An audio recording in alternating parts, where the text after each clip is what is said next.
So I'm going to present a field experiment on a peer-to-peer microfinance lending site. It's called Kiva.org.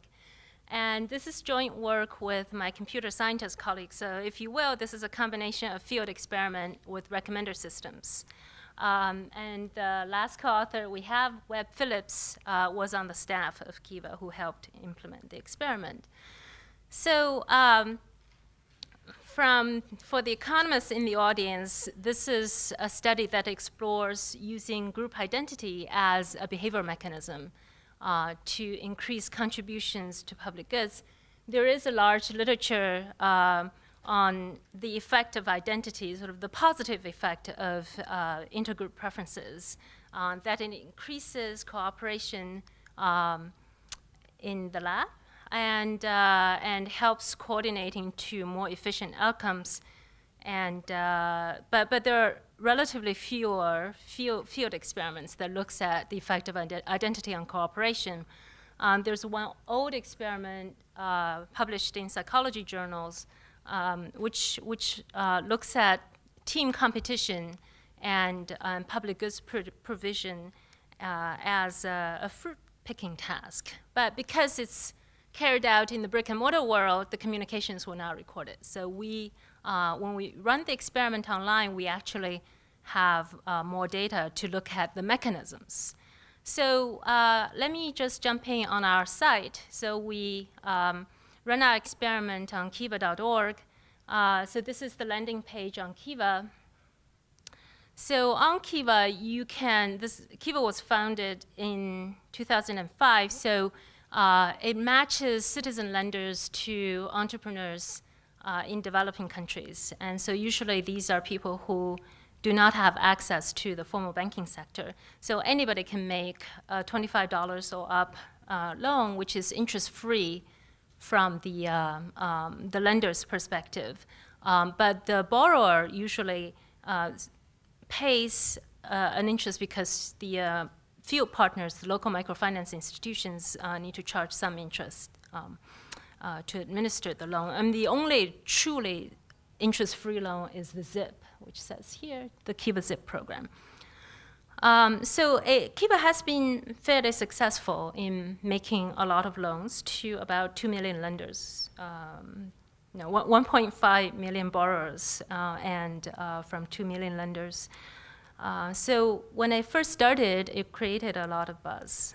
But the problem that Kiva faces is common across a lot of online communities that provides public goods, which is you have this power law distribution on contributions. What you see here is on the log-log scale. So basically, let me just summarize it in words. A few lenders make many loans, and many lenders make few loans. If you look at the median Kiva lender, the median makes $25 of loans, worth of loans.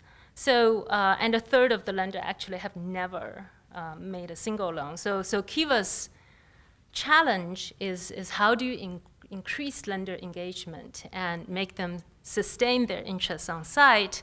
They came up with this mechanism, which is lending teams. So their CEO, Primar Shah, said this is the team's idea is to make Kiva as fun and as compelling as possible.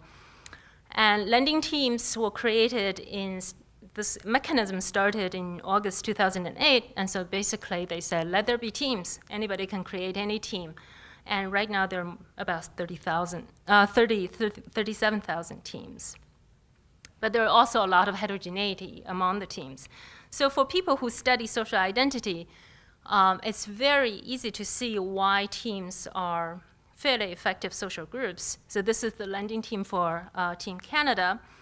There are lots of location-based teams. So they share a common statement which says, I loan because, and that's their common goal. And there are also inter-team competition. In the lab, we know that intergroup competition increases public goods provision. This is done through the Kiva Leaderboard.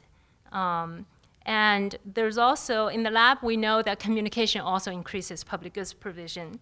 Each team has a dedicated forum. Okay, so here's an example of the Kiva leaderboard. This is the top 10 teams. I'm just going to blow up the top 2. So the all-time top 2 team in terms of the total amount loaned has always been the Kiva Atheists and the Kiva Christians. They're also the 2 largest teams on Kiva. And if you read their forums, there are lots of interesting inter-team competition. You know, oh, okay, we beat the Christians this week, and so on. So the team mechanism seems to work fairly well. There are also country-based teams. So what you see here is Team Germany and alumni teams. You see Team Purdue down there. So one question that we looked at is whether team membership, joining a team, increases lending. So we used their API data to estimate the effect of team membership. So we use an instrumental variable approach. So the relative effect is about 1.2 loans per lender per month. So that's after controlling for selection. And so why is that? Why does team membership work? So in that paper, the old paper, we basically manipulate their forums, and we find that there are 2 ways a team works well. One is coordination that reduces transaction costs. They share URL. Someone search for a borrower that's consistent with the team's lending history and share it on the forum so other people can just pitch in. The other one is goal setting. Okay.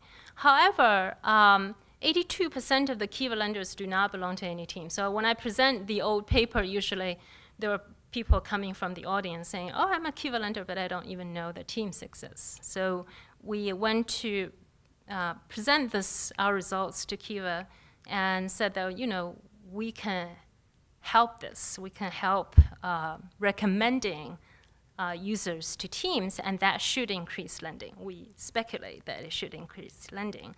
So our hypothesis is that, if we make good recommendations, then users would be more likely to join teams, and then they should lend more after they join teams. So the question is, what's a good recommendation? So we use their data dump basically to train our recommender algorithms. Actually, Qiao ran a competition in his class.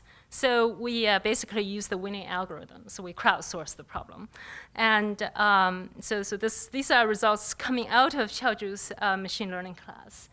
So the 3 algorithms that we use, one can connect these with social science research. One is location similarity. So there are lots of people in a team who live near you. So this is based on homophily. People are likely to join groups who are like themselves in some ways, but we don't know which dimension. The second algorithm that we use is loan history similarity, which is you've made a lot of loans to Kenya, and this team has also made a lot of loans to Kenya, and therefore you might want to join this team. And the last one is leaderboard. People like to be associated with groups of higher status, so we make recommendations to the popular teams. So we implemented this experiment in May 2014, and the sample selection criteria was actually not imposed by us, the experimenters. It was imposed by Kiva. So our members have our sample has to have made at least 2 loans in the past 6 months, so they're relatively active. They haven't joined any team, and they have location information in their profile. Also, when they signed up, they check the box which says that they allow marketing emails and set their pages public. So this is just basically conforming with Kiva's agreement with users. So after you impose this, we have about 70,000 users. Okay, so that's our sample. And so here's our experiment design. So on one dimension, we vary the recommender algorithm based on location similarity, loan history similarity, or the leaderboard position or status. We also vary whether we explain it or not. So if you're familiar with the recommender systems literature in computer science, this is actually quite unconventional. Usually, what they do is it's a kitchen sink approach. Anything that works, it's actually very difficult to explain why we make recommendations, but we want to actually isolate these different reasons. So we also have treatments where we don't give them the explanation, but we run the same algorithm. So I have two controls. One is no contact. The other one is we send them an email that basically says, do you know that there are teams? So let me show you the contact information, which says team exists. So this email says, hi, Wei. Since you've been such an awesome Kiva lender, can you see this? Yeah. We wanted to let you know about a fun feature of the Kiva experience, Kiva lending teams. And if you click, it will take you to the lending teams page. And then there's a paragraph explaining what lending teams are. And again, check out the thousands of lending teams to choose the right one for you. And thank you. So these texts are in every email that we send out. Okay.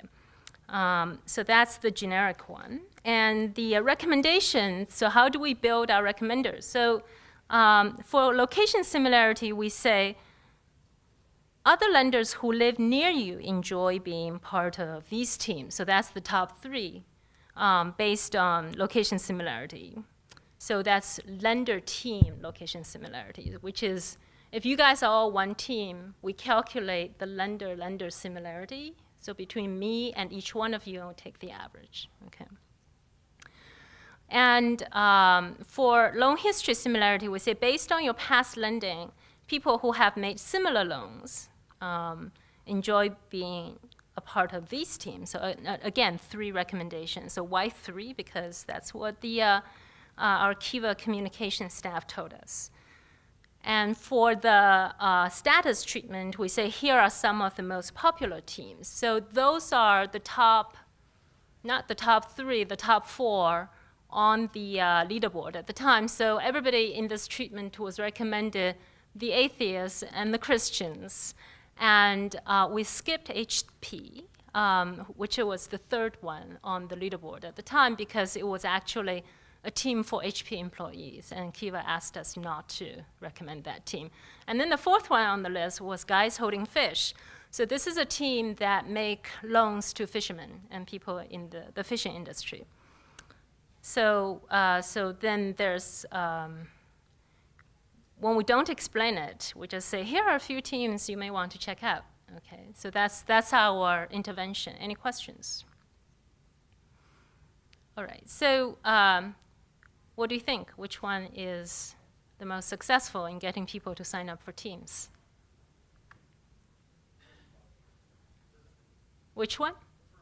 The first one. Location similarity. Who thinks it's the first one? All right. So what about loan history similarity? Oh, wow. OK. Popularity? Status? OK. Actually, it's the first one.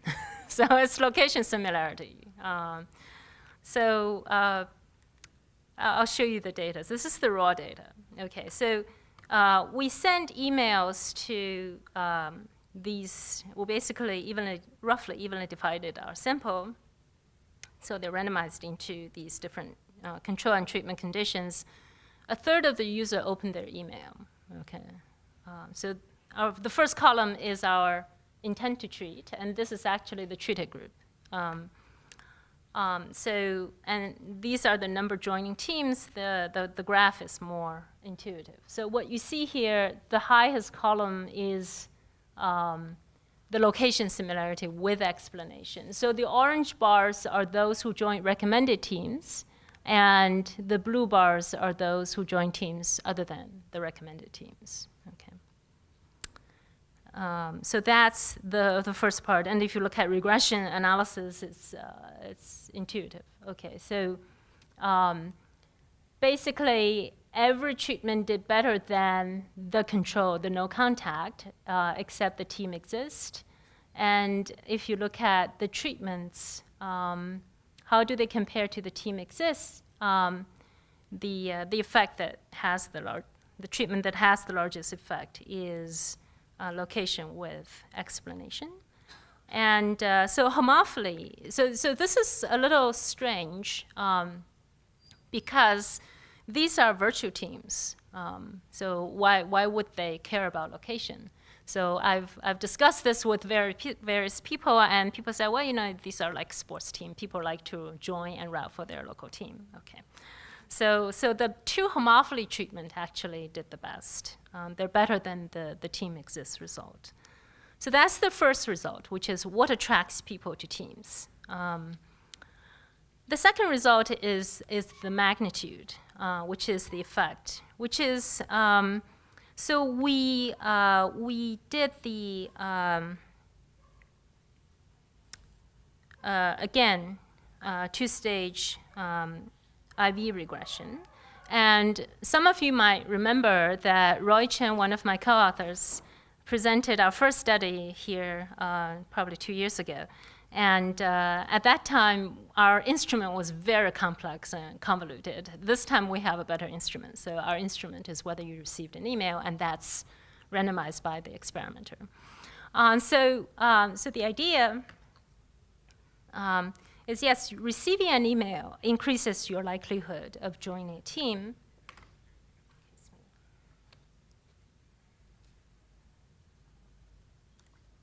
So what's the effect of joining a lending team? So what you see here is the 1-day window, 7-day window, 14-day window, and 30-day window. So that's compare after versus before. So this is difference in differences. So the effect on the 1-day window is $230.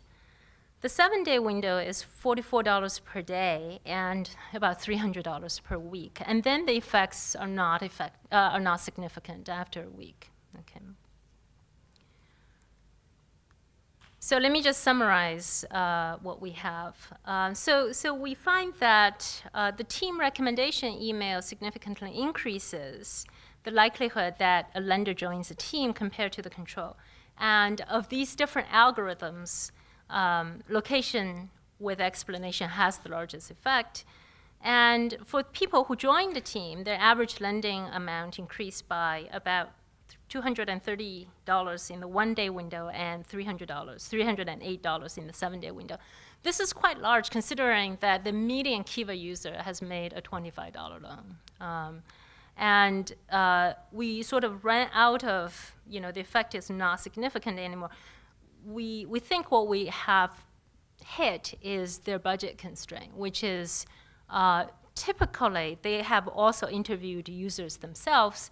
People have a fixed amount on Kiva, and once they loan out the amount, they have a budget. They wait till it's repaid.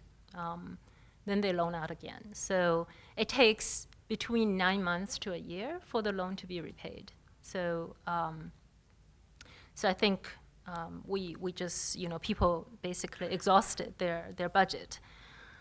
So this sequence of studies basically provide a fair amount of support for using inter-team competition as a mechanism for pro-social lending. So we're also now implementing a similar, we're working with Wikipedia on wiki projects, using wiki projects as teams. So I think it's an interesting mechanism to look at in the real world, in the fundraising world. So any questions? Yeah, David. So I like the results that you gave, over time, and I wondered, and your budget story seems plausible. So I wonder, can you actually show, for example, that if you take the 30 days minus the first 7 days, can you show that there's a negative treatment effect there? Is it clear that they're just accelerating their loans forward in time? So you're saying what if we use asymmetric windows, or? Well, I was thinking it looked like all the action was probably in the first 7 days. Yes, yeah. And when I tried to estimate, there was an average $6 daily effect times 30 days gives you like $200, which seems like the entire treatment effect. So it seemed like there might be a negative treatment effect on the time period after the initial week. That's what I was. Okay, I see. Yeah. Yeah. Negative impact on that. Right. Okay. We can look at that. Yeah. Haven't done that. Well, I also wonder if you were to look a year later, given that you say the budgets sort of get renewed after the loans are repaid. Right. Could you So we don't have the data. We got the data 50 days after. Yeah. Gary. So I also got this result in the laboratory. The team competition is about the only thing that really worked. I thought Great. membership and local versus non-local, I think all that would matter. I thought competition on an individual level for matching funds is what I was doing. Didn't work. Team competition. Yeah. So yeah. So Gary was mentioning that what he found in the lab was that team competition is about the only mechanism that works. So it almost doesn't matter how you get people into the team. Yeah. So as long as you get them into the team. Yeah. So this is, in a way, a lot of this was inspired by what people found in the lab, and look at, would it work in the field? And the only field experiment that we could find that explicitly tests this was the Ariv et al., the orchard fruit picking experiment. Yeah. Yes. When you're ready for more sites to apply some of these concepts that you do, there are groups that do this. It's called peer-to-peer fundraising, and it's actually fundraising and not lending. So the budget constraint might be less of an issue. Okay. They do form teams. Sometimes they do, sometimes they don't. There's all kinds of things that you could look at, and I'm sure there are some in Chicago. Chuck, I think there's one for Blackwood, right? Is there peer-to-peer fundraising? Oh, yeah, there's, well, on the nonprofit side, there's many. Yeah. Okay. And there are many companies that support that. So if you're interested in furthering this work with a true altruistic impulse, not just a bettering humankind impulse, because the lenders get their money back in some way, or does it? Yeah, I mean, yes, they do get their money back. It's the repayment rate is 98%. But is it actually a gift to Kiva that the lenders direct, or could the lender cash out, as it were, and take his or her $100? You can. So you can cash out anytime. And when you make a gift, when you make a loan, they actually say, "Would you like to give Kiva?" So you have the option to give. Yeah. Support Kiva, but Yeah. it's a different kind of psychology, I would think, than people who are giving to fight juvenile diabetes research, juvenile diabetes research, or something like that. Yeah. Okay. I would love to, catch up and talk about this, follow up with this. Yeah. Anyone else? Okay. Well, thank you very much.